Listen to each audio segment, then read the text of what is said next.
Well अगर आज आपने स्टॉक मार्केट को देखा होगा तो आपने इंट्राडे के अंदर एक्सट्रीम वॉलेटिलिटी एक्सपीरियंस करी होगी। आपने देखा मार्केट पॉजिटिव नोट पे खुलती है, बट ऐसा क्या होता है कि मार्केट इंट्राडे के अंदर ही गिरती चली जाती है। आपको बैंक निफ्टी के अंदर 2% का करेक्शन दिखता है और निफ्टी भी लगभग 0.87% आज गिरती है। तो आपने जो ये वॉलेटिलिटी देखी, ना सिर्फ गिरती चली जाती है, 240 के आसपास बैंक निफ्टी अगर आप यहां से मेजर करेंगे तो लगभग 1100 पॉइंट से ज्यादा बढ़ जाती है कुछ ही मिनटों के अंदर, और फिर से वो 1100 पॉइंट टूट जाती है। तो ये वॉलेटिलिटी क्यों आई? आप बहुत सारी चीजें दिमाग में सोच रहे होंगे, बहुत सारे रीजन आपके दिमाग में चल रहे होंगे। आज इस वीडियो के अंदर मैं आपको 5 रीजन बताने वाला हूं आज जो मार्केट गिरी है इसके। इनफैक्ट लास्ट में मैं आपको यह भी बताऊंगा कि अब आने वाले टाइम में क्या हो सकता है। अगर आज आपकी कुछ इन्वेस्टमेंट है ऑलरेडी स्टॉक मार्केट में और आप सोच रहे हो कल मार्केट खुलते ही बेच दूंगा, तो पहले वीडियो ना एंड तक देखना, क्योंकि कुछ हो सकता है मैं पॉजिटिव बताने वाला हूं। तो पहले बात करते हैं कि आज मार्केट टूटी क्यों है, उसके 5 रीजंस के ऊपर बात करते हैं। नंबर 1, आपको ऑलरेडी पता है कि भैया वॉर शुरू हो गया। अब ये जो वॉर है, लोग कह रहे हैं वर्ल्ड वॉर 3 हो गया। अभी के लिए तो ये मिडिल ईस्ट के अंदर एक वॉर चल रहा है, इजराइल और आपका ईरान के बीच में। अब ये इजराइल और ईरान के वॉर के ऊपर आपने इंटरनेट पे बहुत सारी वीडियोस देख ली होंगी, कहाँ से शुरू हुआ, क्या क्या हो रहा है, मिसाइल्स गिर रहे हैं, आपने सारी चीजें इंटरनेट पे पढ़ ली होंगी और ऑलरेडी आप लोग न्यूज़ को फॉलो करते हैं।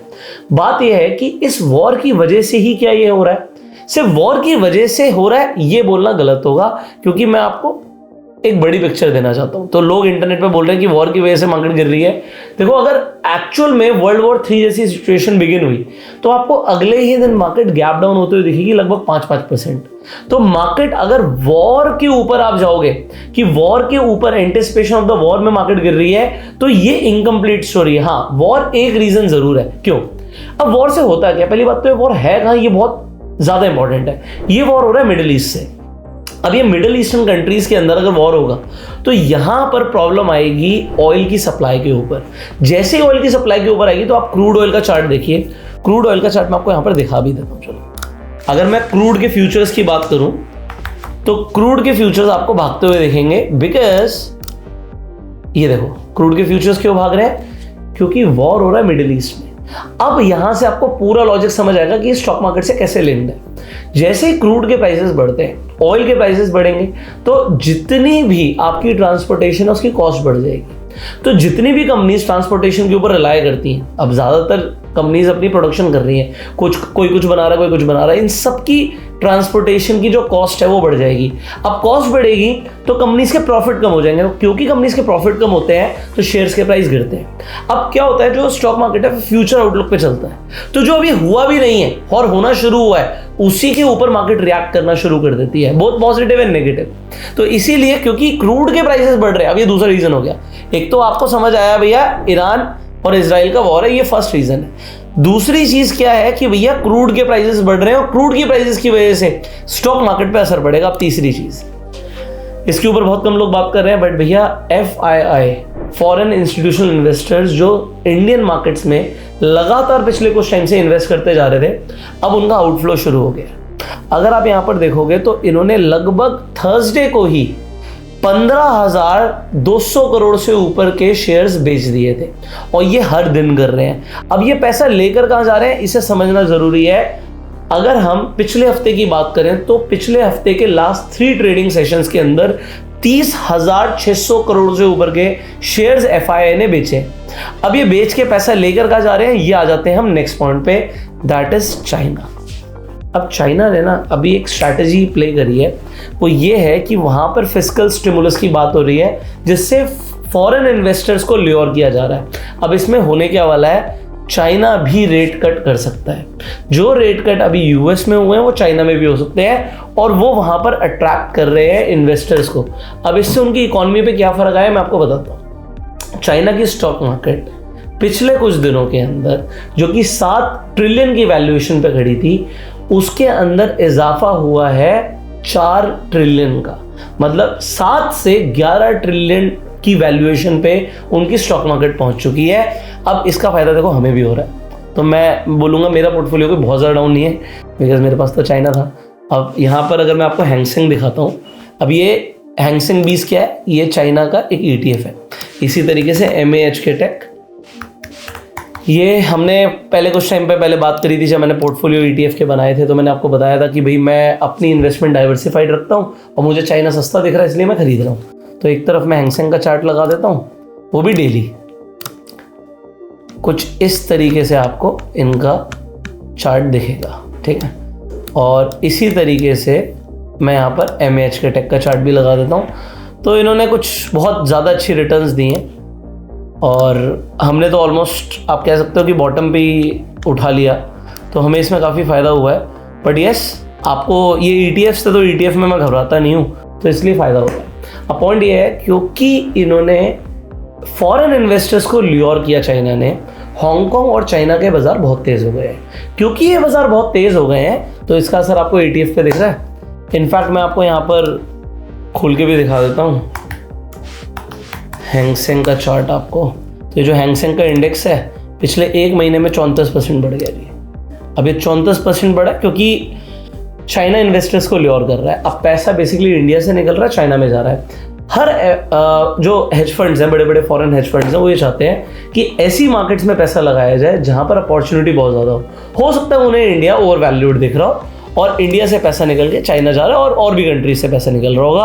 फाइनल पॉइंट की तरफ चलते हैं, वो है कि भैया सेबी के नॉर्म्स। अब आपको क्या सेबी के नॉर्म से क्या फर्क पड़ता है? जो FNO ट्रेडिंग के ऊपर वो जो नॉर्म्स ला रहे हैं, इसके ऊपर हमने ऑलरेडी वीडियो बनाया हुआ है। अगर आपने सेबी जो 6 नए रूल्स लेकर आ रही है FNO के अंदर, अगर उसके ऊपर वीडियो नहीं देखी है, आई बटन और एंड स्क्रीन पर वीडियो मिल जाएगी, उसे जाकर जरूर देखिएगा। तो सेबी का यहाँ पर इम्पैक्ट क्या आएगा? इम्पैक्ट क्या आएगा, ये सबसे बड़ी चीज क्या कर रहे हैं, जो अभी आपको डेली एक्सपायरी मिल रही है। एग्जांपल, आज बैंकेक्स और मिड कैप दोनों की एक्सपायरी थी। तो अगर आज आप ट्रेड कर रहे थे और आपने बैंकेक्स देखा हो, तो बैंकेक्स के अंदर जो ये वॉलेटिलिटी, मैं बैंक निफ्टी के अंदर बात कर रहा हूं, ये वॉलेटिलिटी आपको बैंकेक्स के अंदर इंट्राडे के अंदर मिली। तो ट्रेडर्स के लिए बहुत गुड और बैड है, ठीक है, क्योंकि वॉलेटिलिटी कुछ ट्रेडर्स के लिए अच्छी होती है, कुछ के लिए नहीं होती। ऐसे तो डायरेक्शन ही बेस्ट होती है, बट ये वॉलेटाइल मूव्स थे तो इसमें लोगों ने पैसा गंवाया होगा, ज़्यादातर लोगों ने, वो गंवाते भी हैं और इसीलिए से भी प्रोटेक्ट भी करना चाहती है। और आज एक मिड कैप की भी एक्सपायरी थी आपकी, तो आपके पास आज 2 एक्सपायरीज थी। अब होने के वाला है, आप ये समझ लीजिए, अब जैसे ये बैंकेक्स की एक्सपायरी थी और आज मिड कैप की एक्सपायरी थी, अब ये ऐसा नहीं होगा। अब कल फिन निफ्टी की एक्सपायरी है। अब सेबी क्या बोल रहा है कि 20 नवंबर से आपको NSE और BSE की सिर्फ वीकली एक एक्सपायरी मिलेगी। तो ये डेली एक्सपायरी वाला कंसेप्ट हट रहा है। अब हो क्या रहा है, अब जैसे मिड कैप की एक्सपायरी बंद हो जाएगी, मिड कैप के अंदर ट्रेडिंग बहुत हो रही थी। अब जो इन्वेस्टर्स हैं जो यहां पर ट्रेड कर रहे थे, अब ये क्या करते हैं, पोर्टफोलियो रीशफलिंग करते हैं। अब यहां से पैसा वहां, वहां का पैसा यहां। तो ये जो एक्सपायरीज बंद हो रही हैं, जिन अब इंडेक्सेस के अंदर ट्रेड नहीं होगा, हो सकता है उसके अंदर से रीशफलिंग शुरू हो जाए। तो आज इसका प्रेशर आपको मिड कैप के ऊपर और स्मॉल कैप के ऊपर, दोनों को के ऊपर देखने को मिला। मैं आपको ETF के थ्रू समझाता हूँ। इसी तरीके से अगर मैं स्मॉल कैप का ETF लिखूँ, तो ये स्मॉल कैप का ETF है। मैं ETF क्यों दिखा रहा हूँ? क्योंकि लोगों की इसमें इन्वेस्टमेंट्स होती हैं। सो मिड कैप और स्मॉल कैप दोनों के ऊपर आज प्रेशर था। आपको दिख रहा है कि क्लोजिंग आई है स्मॉल कैप की। ETF क्यों बोल रहा हूँ? क्योंकि ETF में लोगों की इन्वेस्टमेंट होती है। तो 2.8% पे क्लोजिंग आई है, मिड कैप भी 2% नीचे था। बट अगर आप इसे देखोगे ना स्मॉल कैप को, तो इसका ETF ने जो लो बनाया था, लगभग ये 6% के आसपास, 5.8% गिर गया था। और वो भी आज का मूव है, वन डे का मूव, इंट्राडे के अंदर मूव। तो अब ये जो लोगों को समझना यहाँ पर जरूरी है। और ऑल द वे प्लस में खुला था, तो मिड कैप और स्मॉल कैप दोनों ही इंडेक्स आज प्लस में खुले थे और इंट्राडे के अंदर गिरते चले गए। तो एक रीजन इसके अंदर जो है वो है सेबी, क्योंकि सेबी ने नॉर्म्स चेंज करे हैं और नॉर्म्स चेंज करने की वजह से यहाँ पर भी आपको शफलिंग दिख रही होगी। तो यहाँ पर मैंने आपको 5 कारण बताए हैं जिसकी वजह से मार्केट गिर रही है, और अब छठी एक गुड न्यूज़ भी दूंगा लास्ट में।